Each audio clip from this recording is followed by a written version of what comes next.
You might think that a game called Vampire's Nest would feature a bunch of vampires, and nest sort of signifies a homely place where several creatures would find comfort. Maybe you would notice the apostrophe in the word vampires and think, well, there's got to be at least one blood-sucking creature with razor-sharp fangs, right? Maybe you'd expect just a handful of tiny allusions to Satan or the demonic. Maybe just a tiny spatter of blood. You'd probably also think that a game called Vampire's Nest would be somewhat scary, since it's set in a torchlit crypt. Well, think again. This Vampire's Nest is nothing like that. It's first and foremost a rather anemic escape game, but set in a rather unique location. The setup to Vampire's Nest is a hodgepodge of silliness. According to the backstory, back in 2001, Prague was hit by a massive flood. Once all the restoration was over and done with several months later, they found a bunch of old mysterious bones, and lo and behold, the bones apparently used to be inside the body of a serial rapist who roamed the streets of Prague back in the day. The setup is not all that precise, but 9 women disappeared. The rapist was caught, but he was never convicted because he was so rich that he could actually buy his own freedom in the Czech justice system. But then, on his deathbed, God, yes God, obviously stepped in and corrected the wrongs. God punished the rapist and turned him into a vampire. How on earth they've deduced all that from just his bare bones found after the massive flood is never made clear. What's important is that you find yourselves in front of the vampire's tomb. The reason why you're there is never revealed though, neither is your goal. You're not going to kill the vampire, you're just going to lock yourself out again, and you have just 60 minutes to do so because at the stroke of midnight, the vampire will rise from his grave and get you.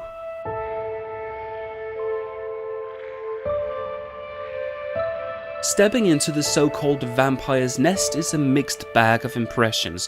First and foremost, the room is in and of itself moody and atmospheric.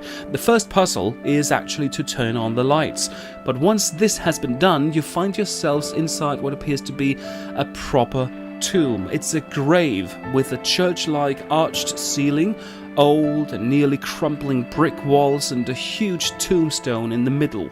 It's really gorgeous for the first couple of minutes, but not all that spooky perhaps.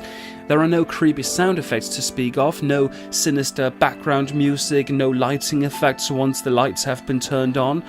There's not any sign of the demonic or the satanic or just the supernatural. There are, however, plenty of allusions to Christianity, but without a single trace of anything really horrific. And once you move on in the gameplay, the other areas in the escape room are also kind of disappointing and lacking in detail and atmosphere. Another reason why Vampire's Nest isn't all that immersive is because it's a game room. Actually, the background story makes this problem quite evident. There is no reason you're here other than you're playing Vampire's Nest as a game. And when you start to look around the tomb and notice the incoherent padlocks and later on the amount of padlocks, the ghostly suspense goes completely out the window.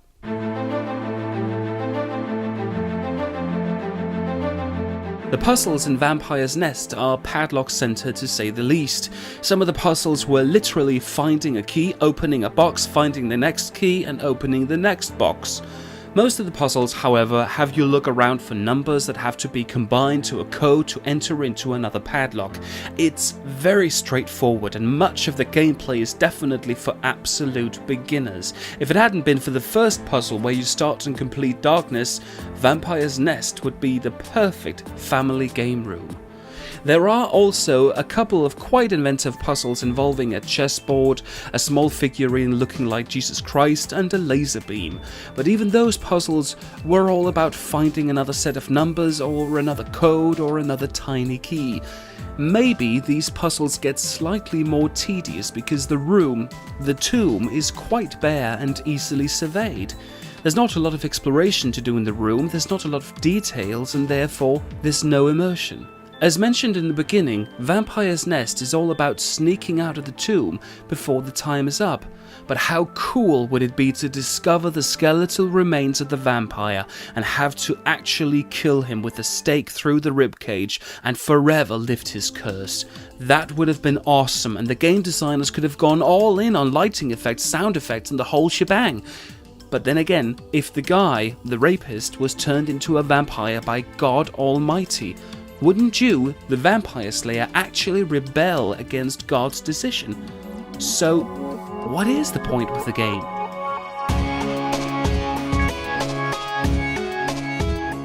Without comparison, the best thing about Vampire's Nest was the kind and forthcoming Game Master.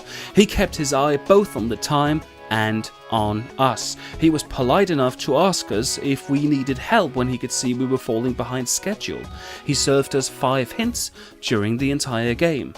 One other positive thing about the Game Master and the company Chess Key Room is that up front, before the actual game, he offered us more game time if we failed to solve the room in just 60 minutes. There were no customers after us, so we could just continue playing. We didn't actually need any extra time, but it was a thoughtful gesture and good customer service nonetheless. Afterwards, the Game Master also had time for a little chat. He told us about the crypt-like room and how they need to keep a dehumidifier running all through the night to keep the room in okay condition. Every single morning an employee will empty the machine for no less than 2 liters of water. Curious as we were, we also got a sneak peek into Chess Key Room's upcoming game, which turns out to be also about vampires, erotic vampires.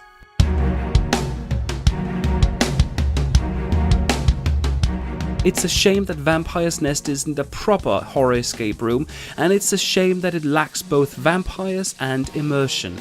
At first glance, the tomb is gorgeously built and rather gloomy, but the simple padlock puzzles seem a little uninspired.